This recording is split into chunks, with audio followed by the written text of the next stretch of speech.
নমস্কার বন্ধুরা, আমি একটা নতুন রেসিপি নিয়ে চলে এসেছি। দেখুন, প্রথমে আমি সোয়াবিনগুলো গরম জলে একটু ফুটিয়ে নিয়েছি। তারপরে ওভেনে কড়াই বসিয়ে তেল দিয়ে তেলটা গরম হয়ে গেলে প্রথমে কিছু বড়ি আমি ভেজে তুলে নিলাম। তারপরে ওই তেলের মধ্যেই আমি সোয়াবিনগুলো এবারে লাল লাল করে ভেজে নেব।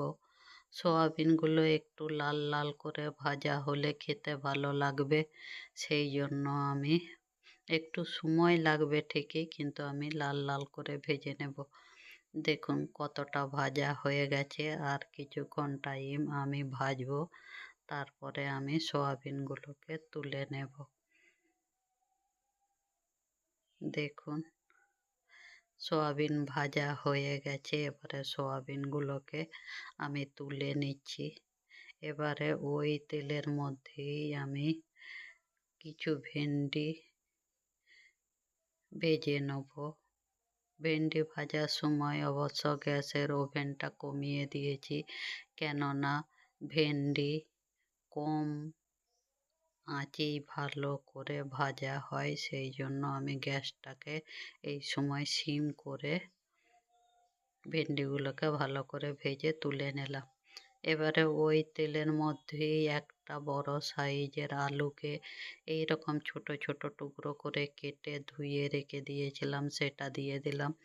আলুগুলো অবশ্য আমি লাল লাল করেই ভেজে নেব, তাতে একটু সময় লাগবে, কিন্তু ভালো ভাজা হলে খেতে সুন্দর হবে। এবারে ওই আলুর মধ্যেই আমি পেঁয়াজগুলো দিয়ে দিলাম। বন্ধুরা, আমি গরম মশলা দেব বলে ফোড়নে কিছু দিইনি। দেখুন এবারে পেঁয়াজটাকে ওই আলুর সাথে ভালো করে ভেজে নেব। আলুও ভালো করে ভাজা হবে, এবার ওই পেঁয়াজটাও নরম হয়ে যাবে। পেঁয়াজটা ভালো করে ভাজা হয়ে গেছে, ওখানে দিলাম আদা রসুন টমেটো কাঁচা লঙ্কা পেস্ট। তারপরে জিরে ধনে হলুদ দিয়ে কিছুক্ষণ নাড়াচাড়া করে নিচ্ছি, নাহলে মশলাগুলো পুড়ে যাবে। এরপরে আমি দিয়ে দেবো পরিমাণ মতো লবণ। এবারে দিয়ে কষাতে থাকবো মশলাটা যাতে ভালো করে কষা হয়ে যায়। আমি কিন্তু রান্নাতে চিনি দিই না, তাই আমি কিছু দিলাম না, আপনারা চাইলে দিতে পারেন।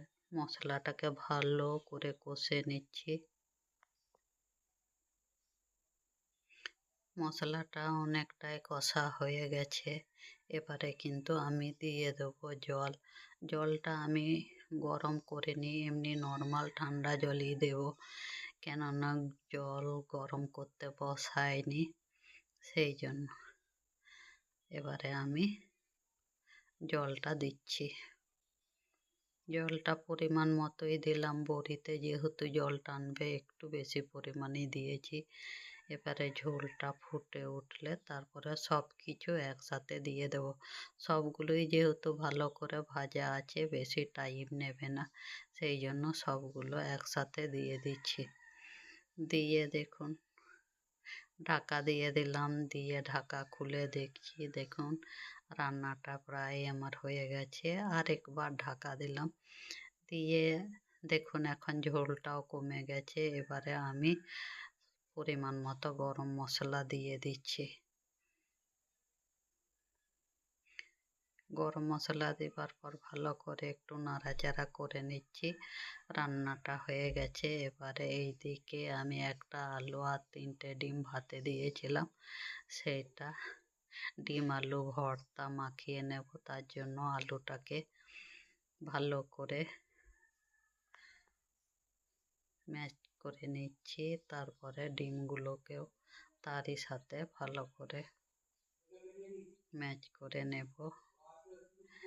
এইদিকে আমি তো সবই কেটে রেখেছি, দেখতে পেয়েছেন, পেঁয়াজ কুচি লঙ্কা কুচি পরিমাণ মতো লবণ আর তেল নিয়ে ভালো করে একসাথে মাখিয়ে নেব। ভর্তা বানানোর জন্য কাঁচা লঙ্কার থেকে শুকনো লঙ্কাতে স্বাদ বেশি আছে। আমি কিন্তু কাঁচা লঙ্কা দিই, কেননা কাঁচা লঙ্কা খাওয়া শরীরের জন্য ভালো, সেই জন্য আমি কাঁচা লঙ্কাই দিলাম। বন্ধুরা দেখুন আমার ভর্তা রেডি।